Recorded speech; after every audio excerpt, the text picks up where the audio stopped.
오늘 로마서 8장은 소위 작은 로마서다, 그렇게 얘기를 합니다. 로마서 8장은 바로 예수 그리스도를 믿음으로 말미암아 성도가 누릴 수 있는 네 가지 영적 자유에 대해서 말씀합니다. 고린도후서 3장 17절에 있는 말씀처럼 주의 영이 계신 것에는 자유함이 있느니라. 우리를 의롭다 하시니가 우리 안에 영으로 오셔서 우리를 친히 변화시키시고 성결함을 주도하시는 바로 그분이 여러분과 내 안에 오셔서 우리를 해방시키시고 자유케 하시고 온전케 하신다는 사실을 믿으시기 바랍니다. 그래서 로마서 8장의 주제는 성화와 성령입니다. 첫 번째로 로마서 8장 1절부터 4절에 있는 내용은 심판으로부터의 자유입니다. 로마서 3장 20절을 보면 모든 인간은 율법으로부터 죄인으로 정죄되었다, 그러므로 정죄되었다, 그렇게 기록되어 있습니다. 그런데 오늘 읽은 로마서 8장 1절에 보면 정죄된 인간이 그러므로 정죄가 없다라고 말씀합니다. 정죄를 당한 인간이 정죄를 받지 않는 이유는 바로 오늘 말씀에 그리스도 예수 안에 있는 생명의 성령의 법이라고 말씀하고 있습니다.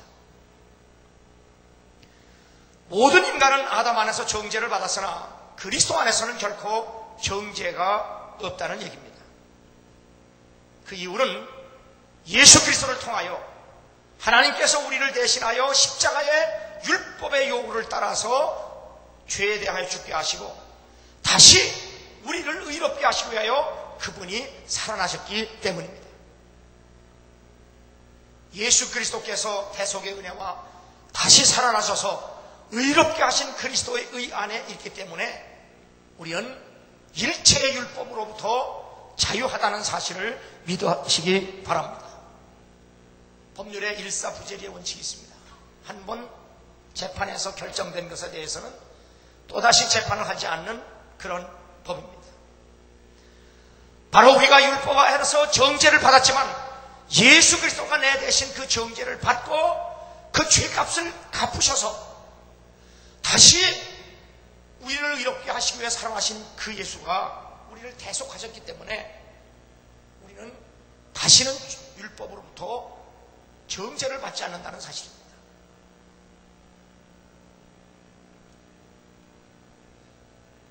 그러므로 예수를 믿음으로 말미암아 의롭다고 인정을 받은 사람은 인정을 받은 것으로만이 아니라 실제로 변화되어서 의로운 삶을 살 수 있도록 성령께서 도우신다, 그 말입니다. 이것이 성화요 성결의 삶입니다. 이것은 율법의 권능에서 온 것이 아니라 바로 성령의 권능 안에서 왔다라고 바울은 선포합니다. 그래서 4절에 보면 육신을 쫓지 않고 그 영을 쫓아 행하는 우리에게 율법의 요구를 이루어지지 않게 하리라 하십니다. 말씀합니다.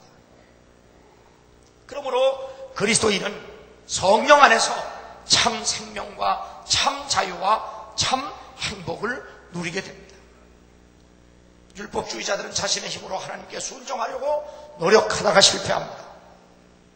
그러나 그리스도인은 성령의 인도하심을 따라 자신을 주께 전적으로 의탁함으로 의로운 삶을 사는, 그래서 사랑과 평안과 그리고 기쁨을 경험하게 됩니다. 율법의 정죄로부터 자유함을 받았기 때문에 우리 마음속에는 성령의 능력으로 말미암아 죄 사함 받은 그 용서의 기쁨, 또 새롭게 변화된 실제적인 생명의 감격, 이런 감사와 기쁨이 넘친다 그 말입니다.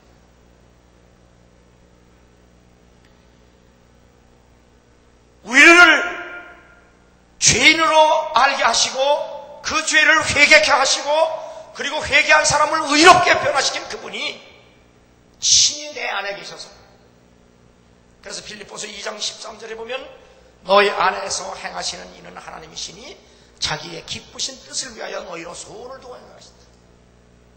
신이 내 안에 계셔서 내 영으로 더불어 하나님의 거룩한 영이 율법을 따라가 아니라 하나님의 은혜를 따라 살 수 있도록, 그분의 뜻을 따라 살 수 있도록 순종하고 결단하고 그렇게 살 수 있도록 우리를 도우시고 인도하시고 함께 하신다는 사실입니다. 그래서 갈라디아 5장 1절에 보면 그리스도께서 우리로 자유케 하시려고 자유를 주셨습니다. 그러므로 굳세게 서서 다시는 종의 멍에를 매지 말라. 그 어떤 율법으로부터 우리의 죄책과 그리고 얽매이는 것 그리고 구속이 없는 바로 예수 그리스도가 내 대신 죄를 다 도말하시고 갚아주시고 그리고 다시 살아나셔서 우리를 의롭게 하신 그분이 우리의 대제사장 구주가 되기 때문에 그분이 친히 내 안에 계셔서 나와 함께 하시기 때문에 우리는 더 이상 율법의 정죄가 아닌 바로 하나님의 자녀로서의 감격과 기쁨을 누리며 살게 하시는, 그래서 심판의 구속이 아닌 심판으로부터 일체의 자유를 누리는 그러한 성도가 되었다. 이것이 첫 번째 자유입니다.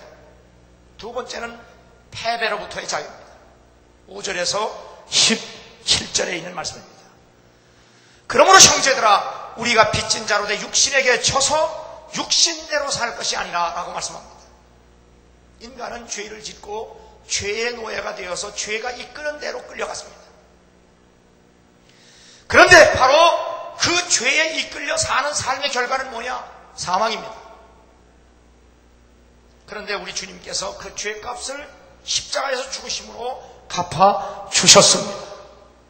그래서 성경은 너는 내 것이 아니요 내가 핏값을 주고 산 내 것이라고 말씀합니다.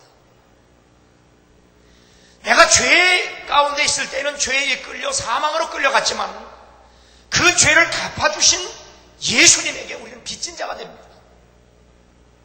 그러므로 우리는 빚진 자에게 순종하며 빚진 자에게 복종하며 살아야 할 책임과 의무가 있습니다. 그런데 죄의 노예가 되어서 죄에 이끌려갈 때는 사망으로 갔지만 바로 우리가 예수 그리스도에게 빚진 자 되어 그에게 이끌려가면 그로부터는 영생과 생명임을 말씀하고 있는 겁니다. 그러므로 고린도전서 6장 19절 보면 너의 몸은 너희가 하나님께로부터 받은 바 너희 가운데 계신 성령의 전인 줄을 알지 못하느냐? 너희는 너희의 것이 아니라 값으로 산 것이 되었으니 그런즉 너희 몸으로 하나님께 영광을 돌리라. 그래서 예전에는 내라고 하는 인생이 죄에 이끌려서 사망 가운데로 노예가 되어 끌려다녔지만 그 죄값을 갚아주신 예수 그리스도에게 빚진 우리는 그분에게 순종하면서 생명과 영생의 길로 살아간다고 말입니다. 생각만도 아니고 영만도 아니고 우리 몸까지도 그 말입니다. 이렇게 그리스도께 순종하며 사는 삶은 하나님께 영광이 되고 하나님께 기쁨이 된다는 사실입니다. 그러나 구원받지 못한 사람은 여전히 죄의 노예가 되어서 육신에게 이끌려 삽니다. 죽음의 두려움과 함께 죄책을 느끼고 먹고 마시고 입는 육신만을 위해서 살게 되고 또한 그의 생각은 언제나 육신만을 위한 일에 몰두하게 됩니다. 이에 대하여 로마서 8장 9절은 만일 너희 속에 하나님의 영이 거하시면 너희가 육신에 있지 아니하고 영에 있나니 누구든지 그리스도 영이 없으면 그리스도의 사람이 아니니라. 이 말씀에 의하면 우리가 예배당에 왔다고 해서 예수 믿는 건 아닙니다. 사도 바울이 에베소 교회에 가서 아볼로 목사에게 너 예수를 믿을 때 성령을 받았느냐 물었습니다. 아볼로는 목사인데도 불구하고 우리가 성령을 들어본 적도 없다. 들어본 적도 없는데 어떻게 성령을 받느냐. 그래서 사도 바울이 하나님 말씀을 자세히 알려주고 그리고 그들에게 은혜 받기 위해서 안수할 때에 그들에게 성령이 임하고 은사도 체험했다라고 성경은 기록하고 있습니다. 우리가 은혜 받았다고 하는 말은 여러 가지로 쓰여집니다. 구원받은 것도 은혜 받은 겁니다. 그런데 구원받은 성도가 은혜 받았다는 말은 성령을 받았다는 말과 같은 말입니다. 그러므로 내가 교회를 다니는 것이 예수 믿는 것이 아니라 바로 성령을 받아야 예수를 믿을 수 있는 겁니다. 그러므로 우리는 예수를 믿을 때 성령을 반드시 받아야 합니다. 그래서 오직 성령의 충만함을 받으라고 말씀하는 겁니다. 그래서 하나님 나라를 먹는 것과 마시는 것이 아니요 오직 성령 안에서 의와 평강과 희락이라 이로써 그리스도를 섬기는 자는 하나님께 기뻐하심을 받으며 사람에게도 칭찬을 받느니라. 하나님의 나라는 육신이 먹고 마시는 그것이 아니라 오직 성령 안에서 의와 평강과 희락이라. 그래서 갈라디아서 5장에 보면 성령의 열매의 첫째 사랑과 희락과 화평이 나옵니다. 우리가 예수를 믿고 성령으로 거듭나서 하나님의 영에 붙들려 살면 우리는 하나님과의 관계에서 다 기쁨과 그리고 평화와 그리고 사랑의 충만함 안에서 산다는 사실이에요. 하나님의 사랑이 성령으로 말미암아 내 마음에 부음받았다. 왜 찬송을 마음으로 하고 영으로 하라는지 아세요? 내 안에 하나님의 영이 거하지 않으면 찬송이 될 수가 없어요.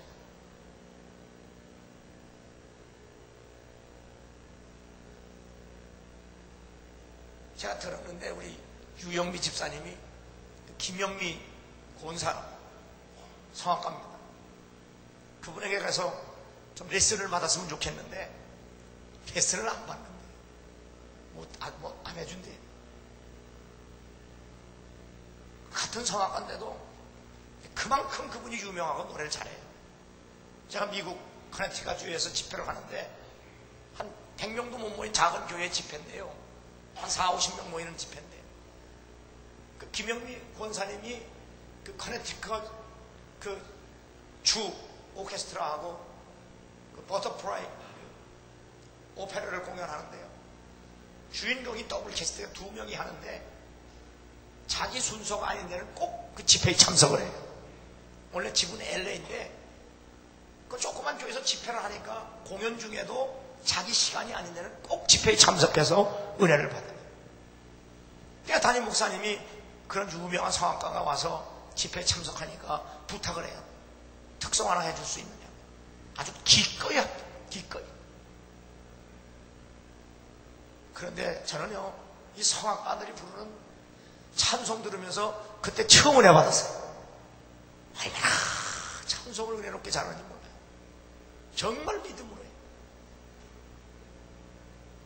저녁에 집회 마치고 이제 차를 타고 이제 호텔로 가는데요. 그때 그분이 그래요. 저는요 늘 찬송을 할 때 기도하지 않으면 찬송을 못합니다.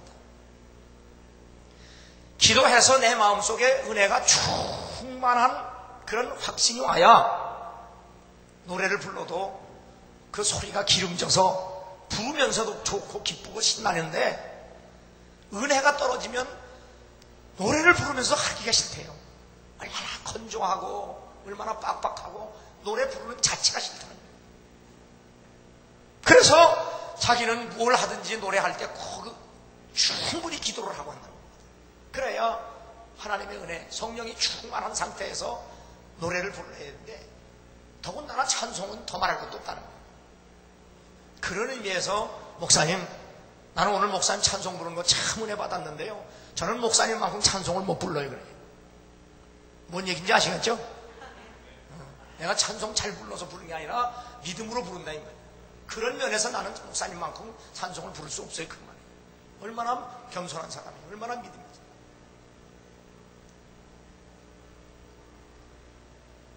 내가 예수를 믿음으로 말미암아 성령이 내 안에 오셔서 나를 변화시키시고 성결케 하시고 온전케 하시면 그 영으로 말미암아 그 마음으로 그 믿음으로 하나님을 찬양할 때 그 찬양이 사랑의 찬양이 되고 믿음의 찬양이 되고 기쁨의 찬양이 되고 영의 찬양이 되고 감격의 찬양이 된다.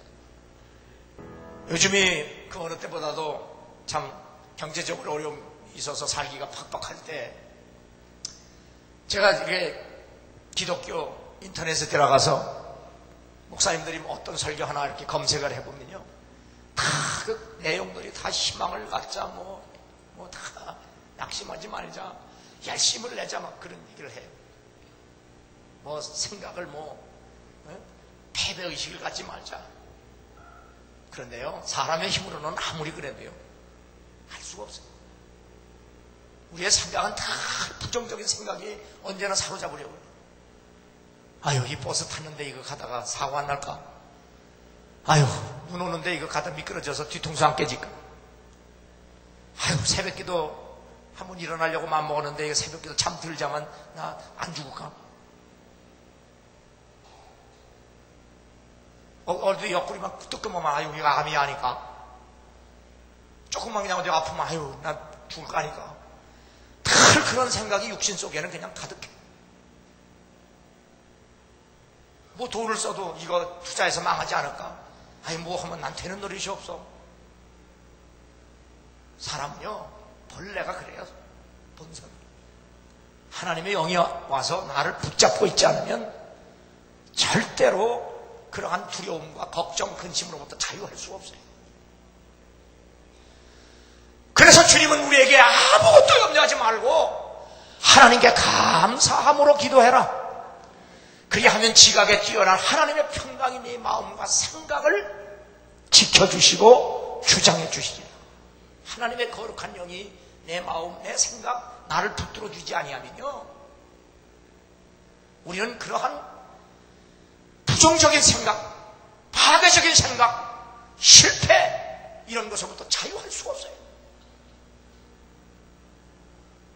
그래서 사도 바울은 내게 능력 주시는 자 안에서 내가 모든 것을 할 수 있다 그랬지, 내 재주, 내 힘으로 할 수 있다고 말한 거 아니에요.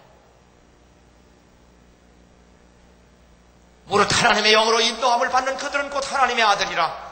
성령께서는 매일 말씀으로 우리를 인도하시고, 그래서 예수 그리스도 안에서 자유롭게 살 수 있도록, 의롭게 살 수 있도록, 평화롭게 살 수 있도록 지켜주시고 인도하신다는 사실이에요. 그래서 내가 매일 기쁘게 술래에게 가면 주의 영이 나와 함께 하십니다. 그래서 우리가 아무리 힘들고 어려워도 자다가 일어나서 기도하는 거고, 시간만 나면 기도하는 거고, 때만 되면 기도하는 거고, 하나님 보좌 앞에 담대에 나와서 은혜를 사모하는 거지. 내 힘으로 살 것 같으면 뭐 자다가 깹니까? 자지. 이렇게 좋은 날 왜 교회를 와요? 이 추운데. 저 죽었는데 죽지 말라고 그래서 억지로 참고 있는데 왜 우리가 벌벌 떨면서 교회 와야 돼요? 우리가 하나님의 은혜 받지 못하면 세상을 상대로 싸워서 이길 수가 없어요. 아무리 배워도 안 돼요. 아무리 건강해도 안 돼요.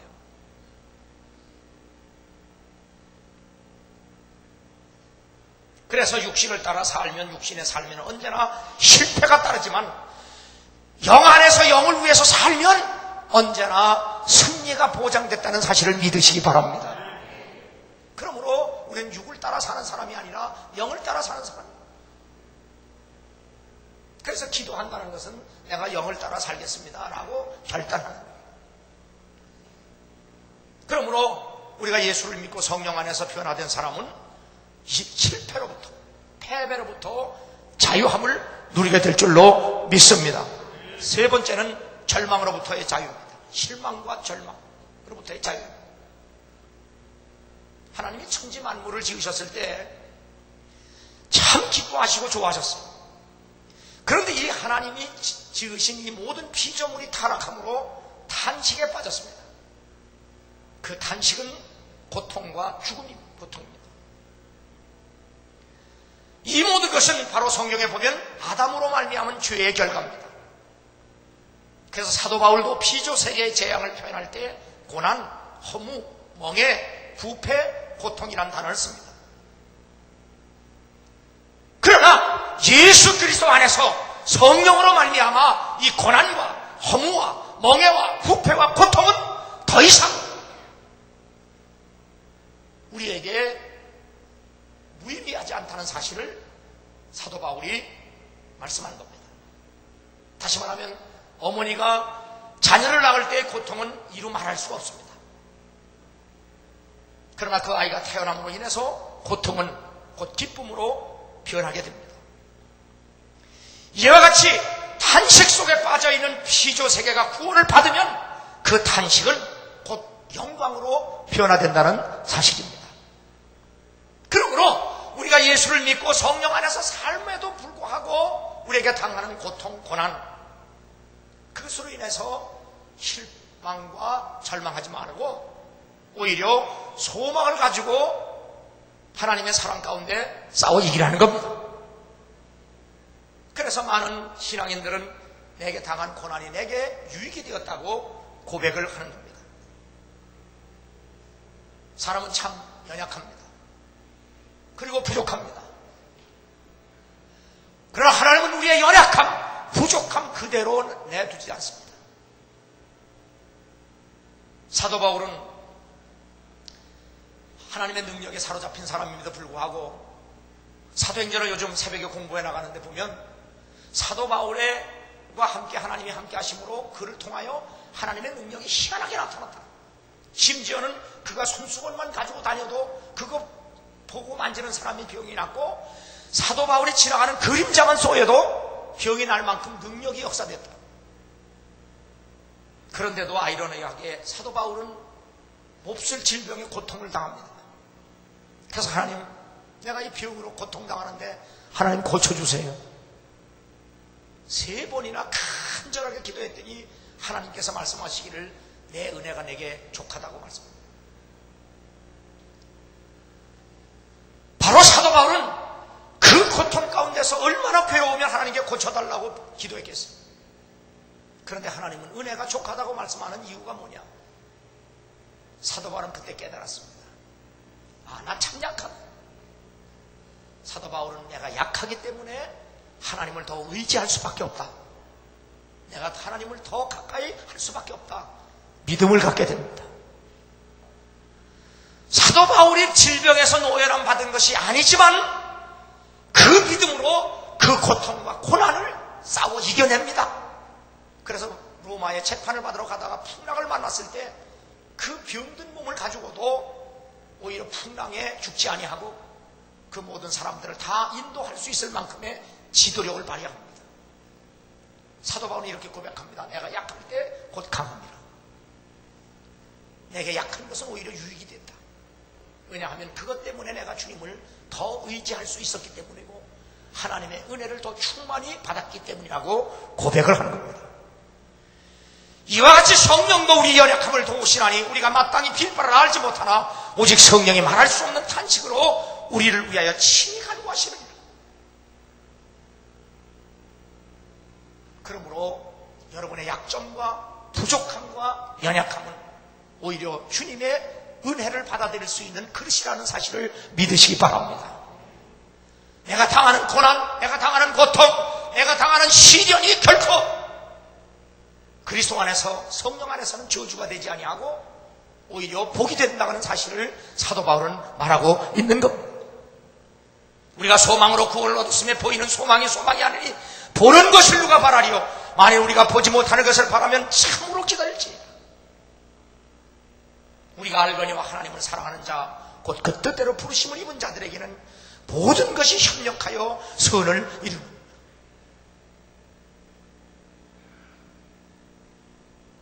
우리를 부르시고 또한 우리를 의롭다 하신 그이가 우리를 영원롭게 하십니다.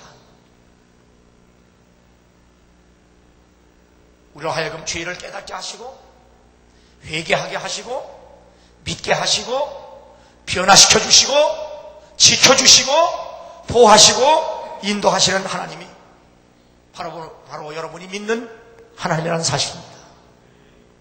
그러므로 우리는 심판으로부터 패배로부터 절망으로부터 자유함을 얻어서 날마다 승리하는 여러분 되기를 주의 이름으로 축원합니다. 네 번째로 두려움으로부터의 자유입니다. 누가 우리를 그리스도의 사랑에서 끊으리요? 로마서 8장 35절에 있는 말씀입니다. 그리스도인은 과거, 현재, 미래의 그 어떤 것으로부터도 안전하다 그 말입니다. 과거의 내 삶이 율법이 아무리 정죄를 해도 지금의 삶을, 지금의 약점을 아무리 율법이 지적을 해도 미래의 내 삶까지도 율법이 나를 물건들어줘도 우리는 예수 그리스도 안에서 믿음으로 말미암아 변화됐고 성령께서 보증하시고 인쳐주시고 함께 하셨기 때문에 하나님이 우리를 위하시면 누가 우리를 대적하리? 과거도 현재도 미래도 그 어느도 나를 다시 죄 가운데로 끌고 갈 수도 없고 정죄할 수도 없고 나를 무너뜨리고 넘어뜨릴 수도 없다는 사실입니다. 누가 우리를 그리스도의 사랑해서 그러니? 그리스도인과 그리스도를 갈라놓을 그 어떤 것도 없다는 사실입니다. 그것은 바로 하나님의 사랑 때문입니다. 저는 개인적으로 모태점 신앙인데 청년 때 한 몇 년 교회를 못 나온 적이 있었습니다. 다시 회개하고 돌아왔을 때 제가 느낀 첫 번째 감격은 하나님의 사랑입니다. 내가 교회를 떠났을 때, 내가 죄 가운데 있을 때 하나님이 나를 그냥 버렸다면 나는 다시 회개할 수도 없고 다시 교회에 돌아와서 믿음을 가질 수도 없었고 구원을 받을 수도 없었는데 내가 죄 가운데 빠졌을 때도 하나님이 여전히 사랑하시고 기다려주시고 참았기 때문에 그래서 내가 이렇게 믿음의 사람이 되었는데 내가 지금 믿음 안에 살면서도 제가 목사임에도 불구하고 연약함도 많고 부족함도 많고 잘못도 있고 허물도 있습니다. 그럴 때마다 내가 다시 하나님 앞에 나가 기도하고 회개하고 새 힘을 얻고 용기를 얻는 이유는 내가 죄 가운데 있을 때에도 나를 사랑하신 그분이 내가 부족하고 연약하고 허물이 있음에도 불구하고 내가 주님을 위해서 살고 믿음 안에서 살려고 몸부림을 치는데 왜 하나님이 내게 은혜와 복을 주시지 않겠느냐? 왜 하나님이 더 사랑하지 않겠느냐? 그 말입니다.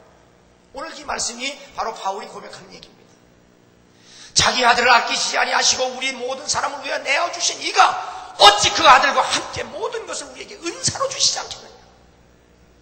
우리 모두가 다 죄 가운데 있을 때에도 주님이 우리를 사랑하셔서 그 예수를 우리를 대신한 십자가에 죽게 하신 그 하나님이 예수 그리스도 안에서 하나님 자녀된 우리에게 왜 하나님께서 은사를 주시지 않겠느냐? 믿어지십니까?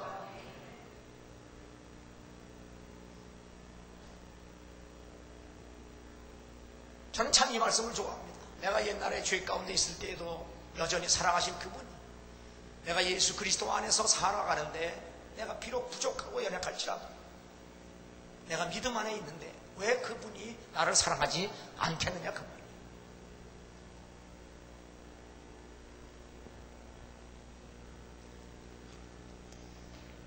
이런 것을 실제적으로 더 설명하기 위해서 제가 이 교회를 처음 여기 개척할 때 신학교에서 저를 가르쳐주던 교수분이 여기 교회 개척하는 걸 반대했어요.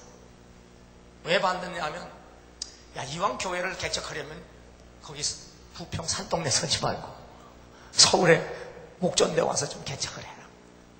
어차피 뭐 집 팔아서 교회를 세운다니까 서울 좋은 목에 와서 한번 이왕 목회하는 거 한번 제대로 한번 해봐 멋있게.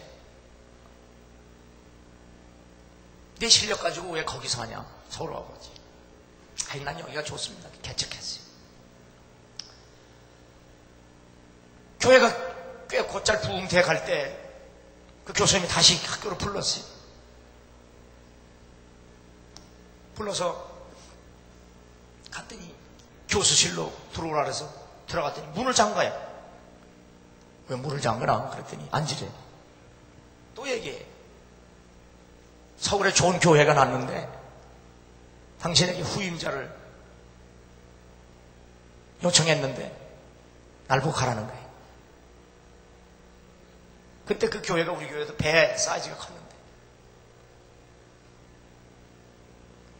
제가 거절했습니다. 실수. 전 체질이 산동네 맞습니다. 전 거기서 죽을 때까지 하겠습니다. 그랬더니 그분이 나한테 하는 말이, 날 보고 알다가도 모르겠다고 그러더라고요. 생각해 준 건 고맙지만 저는 그냥 소명교회에서 오케이 하겠습니다. 그리고 내려왔습니다. 교회를 지면서 IMF 때 물론 땅 산 것도 13번 산 것도 참 힘들고 어렵게 샀습니다. 다 13번을 다. 왜 어렵게 사냐면 우리 13번 산 게 다 교인네 집들인데, 우리 교인이 아니고 다른 교인들 집들인데 전부 시세보다 배 좋습니다. 배 더 좋습니다. 참 예수도 그렇게 믿으면 안 돼요. 다 배를 줬어요. 그때마다 얼마나 기분 나쁘고 고통스러운지 몰라요. 1억짜리 2억 주고요, 5천짜리 1억 주고요, 3천짜리 6천 주고 다 그렇게 배 주고 샀어요. 그리고 교육관을 질 때가 IMF 때 아니 걸프전 때 정말 고생했습니다. 나만 고생한 거 아니에요. 온 교인 다 고생했어요. 그래도 지었어요. 그리고 나서 한 3년 있다가 또 교육관이 불났죠. 그래서 우리 식구들 다 죽을 뻔했다가 살아났는데 그런 어려움도 겪었어요. 그리고 나서 다시 이 본당을 짓는다고 1997년도에 첫 삽을 뜨니까 바로 11월 달에 기공 예배 드리고 12월 달에 IMF 터진 겁니다. 이 1000여 평이나 되는 땅을 파면서 얼마나 동네에서 민원이 나가지고 또 싸움박질하는지. 저는 지금도 이 포크레인 다다다다 소리 나면 심장이 벌렁벌렁벌렁해요. 아주 그 포크레인 소리만 들으면 난 아주 노이로져버려요. 얼마나 악대고 그냥 교회 와서 돈 내놓으라고 싸우는지. 아주 요즘도 다니다가 다다다다다 하면 그냥 심장이 다다다다.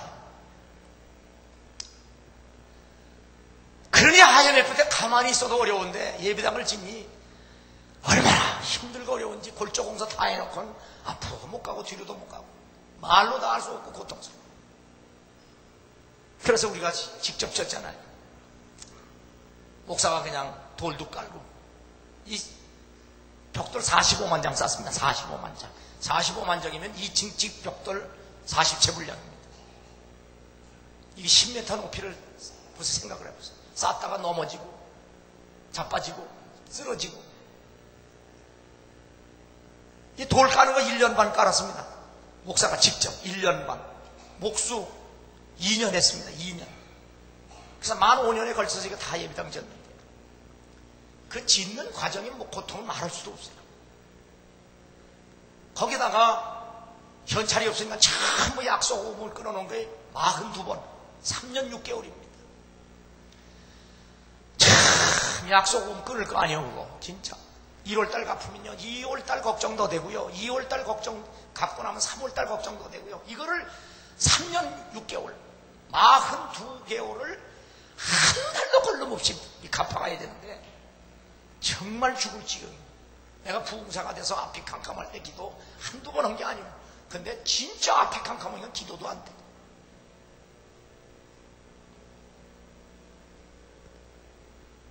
자, 그렇게 해서 돌 까는 거, 목수 오는 것보다도요 약속은 갚는 게 더 고통스럽고 더 어려워요.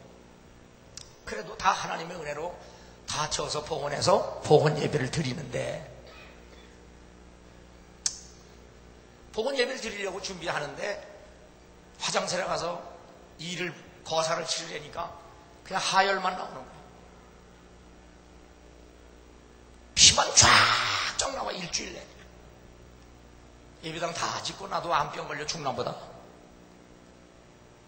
그게 보니까 암병 걸린 게 아니고 진짜 견디다 못해 내가 자빠진 거예요. 여러분 그거 돈 걱정하는 거예요. 정말 고통스러워. 그래서 오죽하면서 내장이 다 파열이 됐겠어. 진짜 견디도 못해 자빠진 거예요. 그러면서 제가 탈진이 걸립니다. 탈진, 영적 탈진. 육체도 약하니까 탈진되는 거예요. 그래서 하나님께 기도했어요. 근데 하나님이 저한테 야, 내가 너 질만 하니까 맡겼지.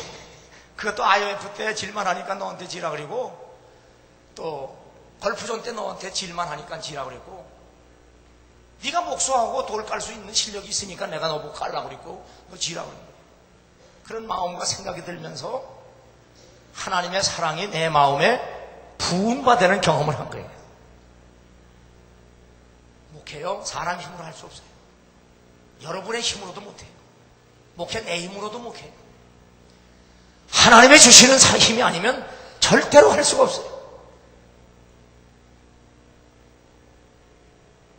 바로 하나님이 여전히 나를 사랑하신다는 그것 때문에 그 어려움도, 시련도, 고난도, 질병도 견디고 이기고 내가 지금도 부족하지만 목회하는 겁니다. 하나님의 사랑이 없습니다.